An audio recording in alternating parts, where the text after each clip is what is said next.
After 3 years of work, our follow-up to the Meat Eater Fish and Game Cookbook is here. It's the Meat Eater Outdoor Cookbook, wild game recipes for the grill, smoker, campfire, and camp stove. Here is your book for everything that's best cooked or eaten outside.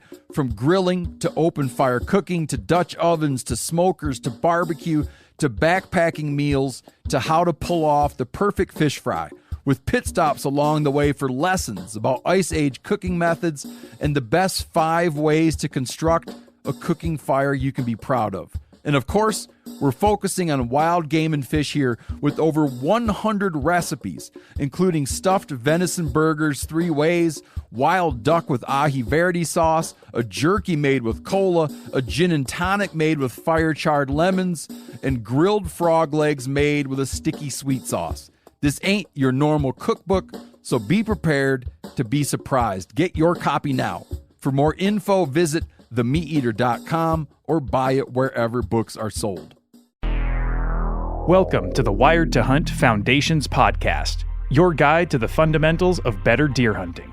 Presented by First Light, creating proven, versatile hunting apparel for the stand, saddle, or blind. First Light. Go farther, stay longer. And now, your host, Tony Peterson. Hey everyone, welcome to the Wired to Hunt Foundations podcast, which is brought to you by First Light. I'm your host, Tony Peterson, and today I'm going to be talking about gun hunting for whitetails, but maybe kind of doing it in a way that will set yourself apart from a lot of your competition.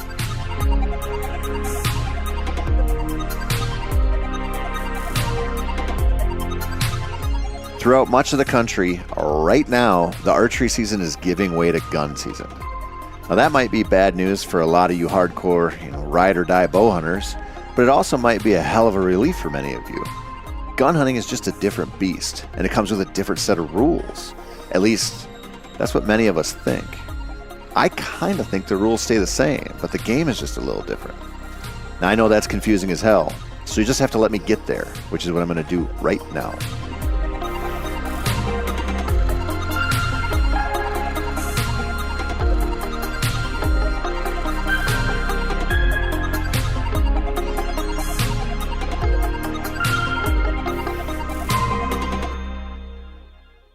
There's a quote that I love that is pretty hard to attribute to any one individual because so many people have said it and written it over the years. So I actually don't know who came up with it first, but it goes like this. Tradition is just peer pressure from dead people. A lot of traditions are harmless and just help us feel more socially connected.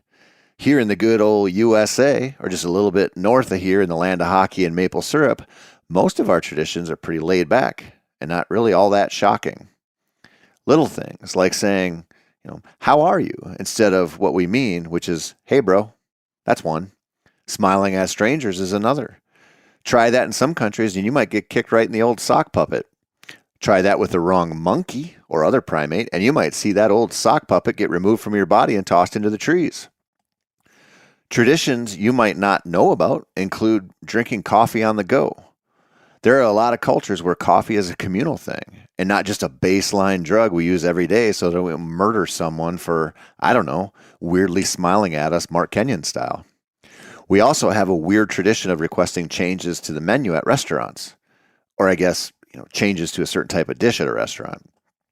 As someone who cooked his way through college, this one drives me bananas, especially when my mother-in-law does it every single time she goes out to eat.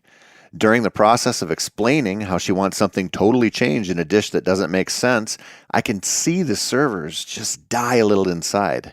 And I feel for the line cook who has to make something totally different after having made it exactly one way 5,000 times. Other than sort of ruining a restaurant worker's day, most of those traditions are, pretty harmless. Head to the other parts of the world, and you'll see that this isn't always the case. In parts of Indonesia, there are tribes where women are expected to show their grief by chopping off part of their finger. This is done to satisfy ancestral ghosts and can result in older ladies missing a lot of the parts of their fingers that most of us wouldn't want to lose involuntarily, let alone voluntarily. Although that's the thing about tradition. It's often not that voluntary. Take the vegetarian festival in Thailand, for example. This culture abstains from eating meat in October in an attempt to invite good fortune into their lives. To further appeal to the gods that they'd like some seriously good luck, many of these people penetrate their own bodies with swords, needles, and knives. Then they walk around town. Google this if you're not squeamish. Then Google foot binding in China and bullet ant gloves for some particularly unlucky tribespeople of the Amazon. I guess I shouldn't say that. They probably feel more gratitude for their lives than a lot of us Western folks, and they are testing themselves in a way that probably feels pretty satisfying to get through. So I guess who knows? What I do know is that we view tradition through many lenses, and we often don't realize how much it has an influence over our lives.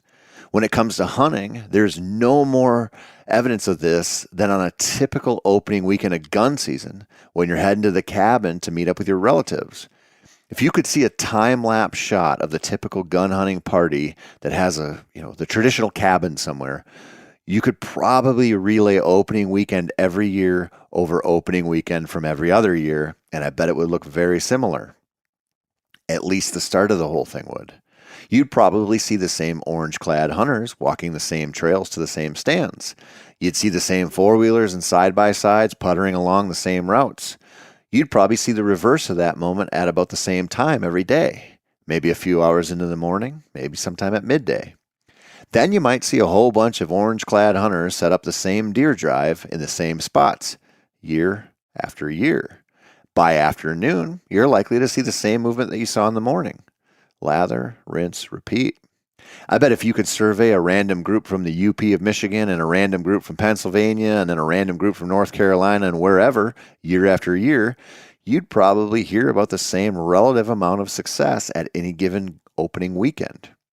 There's a consistency to the success side of things because there is a consistency to the effort. One hot doe can change that, of course, but so can 20-degree weather versus 70-degree weather. But these things have a way of finding a path of least resistance, so to speak, and the results, well, they're typical.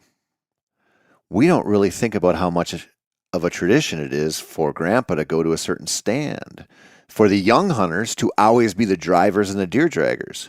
We don't think too hard on the fact that even though we might complain about not killing much or not really even seeing much, we've also locked ourselves into a pattern of behavior that produces expected results. It's weird, but, absolutely ensconced in the human condition. It's gene deep to embrace tradition, and it happens across all cultures. But it doesn't have to happen. We mostly choose it. We mostly lean into it, at least, most of us. For the traditional gun hunting party, not doing what you always do might be viewed as greedy or an attempt to flip over the old apple cart, so to speak. You might not hunt the way you want because your uncles seem real resistant to change, and you don't want to get loads of shit tossed your way for changing their natural order. But this is just deer hunting. Deer camp peer pressure is prevalent, but it's not that big of a deal. It's also kind of dumb. Doing the same thing year after year after year is a great way to not have a very successful hunt year after year after year. You're playing a game with animals that do have a memory, and they do have some pretty typical reactions to typical hunter movements. We often make it so easy for them to avoid us. This is especially true if you just blissfully ignore the difference in conditions from year to year and day to day, and instead just go always sit that one ladder stand you like, which has a nice view. I think a lot of hunters over in the land of cheese and thinly veiled functional alcoholism, where I hunt, are going to be in for a rude awakening this year. A lot of those diehard Packers fans are going to go out to their gun stands for the first time all year and realize that their shooting lanes are gone and that the old logging road they used to walk to get to their stand is now nearly fully blocked by downed trees. Add in the further reality that a CWD positive deer in a nearby game farm has baiting on the no-fly list, and their hunt is about to change. But will they change with it? I don't know. They probably should. It would be inconceivable for most of us bow hunters to not obsess over the wind direction and the weather conditions before we go sit. For a lot of gun hunting, it's not even really considered. Now, I'm generalizing here, of course, but if you have one stand you always sit, then it's highly likely you'll sit there whether there's an east wind or a west wind, or whether it's freezing cold or sweltering hot. So here's the thing. You don't need to hold court with all of your fellow rifle hunting buddies the night before the opener and tell them you're calling a camp-wide audible and that everything is going to change. You can do little things to be different, and you should. Take shot opportunities, for example. If you're going to rifle or shotgun hunt, or muzzleloader hunt, I guess, what are your lanes like? What's the average shot distance? A lot of people look at gun hunting and their effective range so much differently than bow hunters. Most bow hunters tend to practice at some distance, and then they peel off a certain percentage of that distance in respect to the reality of shooting wild deer in wild situations. Gun hunters often don't do that. They shoot their rifles or whatever at certain distances and then kind of figure they can push it by 50 or 100 yards by holding a little high. That's great for good shooters, but often not so great for people who don't shoot a whole lot, which is probably most of the whitetail hunters. And it's a different thing sitting on a bench punching paper at 300 yards than it is to try to shoot a live buck as he walks along a clear-cut 3 football fields away. It's hard not to put a little lead in the air when you can, but sometimes it's best to understand what your real effective range is. This is one of the reasons that when I gun hunt, whether it's a general season or a muzzleloader hunt, I'm often in places that don't allow for a long shot. Because I know I'm only an okay shot with a gun. I'm really only an okay shot with a bow too, which is why I'm a super huge fan of 20-yard broadside shots, and I work pretty hard to try to set those up. With guns, that distance is mostly too close, but it also doesn't take me too long to get into a little bit too far territory either. Know this about yourself and understand what it means for your stand or blind setup. Think about your shots. And if you're thinking about how far you should really shoot, consider something else. How's your rest? One of the things I've learned here at Meat Eater, where we are overrun by Western rifle hunters who probably would hold a bow upside down if you handed them one, is that they don't shoot without a good rest. When they have a chance to shoot, their focus goes on getting a good range and establishing a rest, a really good rest, quickly. You might think, well, hell, Peterson, I have that covered since I hunt out of a ladder stand with a shooting rail. And I'd say, well, hell, random listener, how tall are you? How comfortable is your shot off that shooting rail? It might be a different deal for someone who is 5'3" versus someone who is 6'5". Now, I don't hunt out of ladder stands much, but I've noticed that shooting rails are perfect for some shot angles and kind of a struggle for others. Can you get a better rest? Can you maybe wrap the rail in something soft and malleable? Can you use some hockey tape or a bungee cord and affix a bipod to your stand? Maybe set it up for the highest odd shot anyway? Now, what if a deer comes behind you? This is a little thing that makes a big difference, and it's something that most of your competition isn't doing. Take it a step further, though. A typical bow hunter who watches deer do something, but those deer don't get into range, will do one thing: try to call the deer in. A good bow hunter will usually just move closer to the action and kill one. A gun hunter who watches deer goes through the cedars but never offer a shot is very likely to follow a typical bow hunter's plan and turn that can call over a few hundred times or grunt to his heart's content. He might also try to slip a shot through the brush. But what would be a better bet? You know it. Move. This is something that the general gun hunting crowd does not seem to grasp very well. Sure, they'll move, but they'll move with the confidence of someone who can make an offhand shot at 200 yards. They can't, and neither can you, probably. The ability to close the distance and leave behind your traditional stand is huge. You can probably still stay in the zone of your stand or your spot so you don't piss off the rest of the people in your party. But it might be a move of 50 yards that changes everything. You might have to set up on the ground. That's great. Grab a tripod, do that. The distances that gun hunting allows for make it ideal for a little chess move where you put your back to a tree somewhere without too much of a risk of getting busted before you get a shot. If you have the means to go mobile with a stand or a saddle, that's usually better. This is something very, very few gun hunters do, although it's getting more popular. Again, all you're doing is breaking tradition just a little bit. And another way to break tradition that might be the best way to kill deer during a general gun season is something I've talked about a lot. Just hunt more. Hunt longer hours.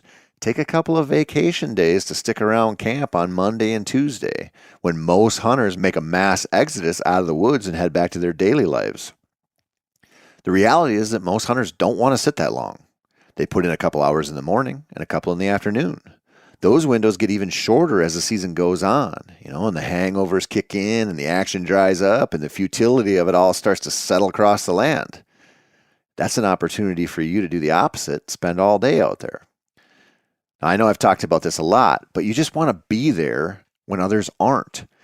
If you go to your same old ladder stand with a plan to get back by 11 to watch the game and eat some chili, that's great. But that's the move for almost everyone. And the deer know that, or they figure it out real quickly. A better bet is to stick it out. And even though you won't see tons of deer, you might see the one you want. And he might either just be moving through because of the lull in hunter presence, or he might be sneaking out through the side door as the neighbors set up for another midday drive through the bedding cover. There are other ways to break tradition too. Depending on how much seniority you have, you might be able to suggest some slight variations in the deer drives. Instead of parking exactly where you always park and sending one hunter to cover the waterway and two to post up at the end of the woods, take a look at the satellite imagery of your ground. Think about how often the drive has worked, or how often someone has watched a deer squirt out in a random spot, which is probably not as random as it seems. Maybe it's a matter of talking to everyone about slowing way down and trying to be quiet. Or maybe it's a matter of putting someone in a spot to watch a new area. As long as it's safe, breaking the mold a little on deer drives can be a wildly educational experience. And here's the thing, not to toot my own horn a little too much, but I'm kind of a contrarian at heart. I don't like doing things just because you're supposed to. I also don't like hunting when I feel like I'm just crossing my fingers and praying to the deer gods for a pity buck. I think most of us lean into this a little too much. It's easier to follow tradition and do the same thing over and over. It's even easier when there's an element of peer pressure involved. So here's the deal. If you plan to gun hunt this season, ask yourself why you're doing what you're doing. Why are you sitting where you are? And if there's a chance to shake things up, at least consider it. Maybe not on day 1, but by day 2 or 3. Ask yourself what the results are of your effort and the efforts of anyone else you may be hunting with. Are they not so great? Would it be possible to suggest a few new things? If not, that's okay. Watch your own bobber and try to make the best adjustments you can to the situation you're in. It often doesn't take much to go from, finger crossing kind of hunt to someone who is actually in the game.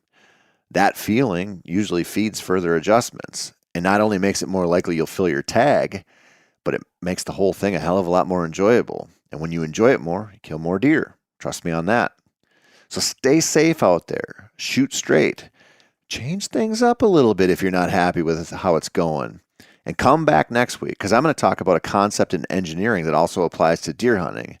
One that can really help you eliminate some of the things that can totally derail a hunt. That's it for this week. I'm Tony Peterson. This has been the Wired to Hunt Foundations podcast. If you want any more hunting content, and I mean podcasts, I mean videos, I mean articles, head on over to themeateater.com and you'll see all that stuff. You can also check out our store, which has a recent addition, which is the board game of our Meat Eater Trivia. The game where conservation wins every time. Pretty cool product out there now, something to take to deer camp maybe, just try out with the family or whatever, and know that when you buy that, they're going to peel off a little chunk and give that to conservation. So you're doing something good, getting a great product for yourself at themeateater.com. Thanks again for everything.